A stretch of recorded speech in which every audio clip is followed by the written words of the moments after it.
Queridos hermanos, queridas hermanas, les hacemos llegar el Evangelio de este 15º domingo durante el año y su correspondiente comentario. Evangelio de nuestro Señor Jesucristo según San Mateo, capítulo 13, del versículo 1 al 9. Jesús salió de la casa y se sentó a orillas del mar. Una gran multitud se reunió junto a él, de manera que debió subir a una barca y sentarse en ella, mientras la multitud permanecía en la costa. Entonces él les habló extensamente por medio de parábolas. Les decía: el sembrador salió a sembrar. Al esparcir las semillas, algunas cayeron al borde del camino y los pájaros las comieron. Otras cayeron en terreno pedregoso, donde no había mucha tierra, y brotaron enseguida, porque la tierra era poco profunda, pero cuando salió el sol se quemaron por falta de raíz y se secaron. Otras cayeron entre espinas, y éstas, al crecer, las ahogaron. Otras cayeron en tierra buena, y dieron fruto, unas 100, otras 60, otras 30. El que tenga oídos, que oiga. Palabra del Señor.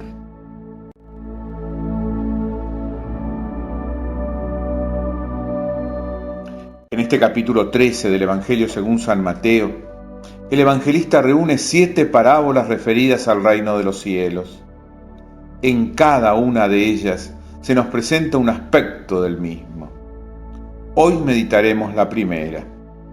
En el primer versículo del capítulo se dice que Jesús salió de la casa y se sentó a orillas del mar, pasando así de la revelación íntima a una proclamación pública. Lo público está, también, afirmado por el número 7, que indica la totalidad. Cuando se dice reino de los cielos, se habla del reino de Dios. Los cielos es un modismo para designar a Dios, y no debe entenderse en oposición a la tierra. Ese reino se realiza por la fuerza de la palabra de Dios simbolizada en la semilla. Toda semilla contiene en sí misma una vida llamada germinar y crecer. En ella está toda la vida a ser desarrollada. Ese crecimiento dependerá de la tierra que la recibe y del cuidado que se le dé. Qué importante despejar la tierra de todo aquello que no permita que la palabra eche raíces en nosotros. Cuidar esa tierra, alimentarla, para que la palabra llegue hasta lo más profundo de nuestra existencia. Una cosecha del 30, 60 o 100% en una tierra agreste como la del territorio en donde se movió Jesús, para ellos era una cosecha excelente. Estaban acostumbrados a los terrenos pedregosos y por eso a cosechas del 10%. Esta palabra nos invita hoy a nosotros a escuchar, contemplar y meditar la palabra con atención. Cada día nos puede ayudar a hacerlo en 3 pasos. En un primer momento, tratar de entender qué dice la palabra.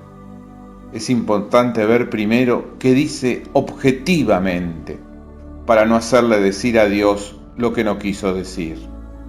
Para esto tenemos que ubicar la palabra dentro de un contexto histórico, del género literario que utiliza, de la cultura en la cual fue pronunciada. Se trata de ir al pasado y entender qué quiso decir Jesús en su momento. Relacionar el texto a ser meditado con toda la palabra revelada en la Biblia. Podemos recurrir en este primer momento a las notas que traen las Biblias o a comentarios autorizados. No basta escuchar lo que dice la palabra. Tenemos que dar un paso más. ¿Qué me dice la palabra? ¿Qué dice a mi vida concreta? ¿Cuál es el mensaje de Dios para cada uno de nosotros? Traer la palabra al presente. Esto implica rumiarla, dejarla penetrar en mi realidad, meditarla durante todo el día y en todas las circunstancias del día. La palabra ilumina las preocupaciones cotidianas. Ella siempre nos abre una puerta, siempre le da sentido a lo que estamos viviendo, siempre ilumina y anima. Qué importante es no ahogarnos en las preocupaciones, sino dejar que la palabra ubique lo que nos sucede dentro de una historia de salvación que Dios quiere construir con cada uno de nosotros. La palabra muchas veces nos lleva a modificar actitudes o afianzar valores evangélicos que ya hemos incorporado. La palabra tiene fuerza para transformar nuestras vidas. En un tercer momento es importante establecer con ella un diálogo. ¿Qué le respondo a Dios cuando Él me habla? Ante su mensaje, ¿qué le pido? ¿Qué le agradezco? ¿A qué me comprometo? En síntesis, ¿qué dice la palabra? ¿Qué me dice? ¿Qué le respondo? La palabra realiza en nosotros aquello que nos revela. Como dice el profeta Isaías en la primera lectura de este domingo. Así como la lluvia y la nieve descienden del cielo y no vuelven a él sin haber empapado la tierra, sin haberla fecundado y hecho germinar, ella no vuelve a mí estéril, sino que realiza todo lo que yo quiero, dice el Señor. Un bendecido domingo para todos les desea el Centro de Espiritualidad Palotina.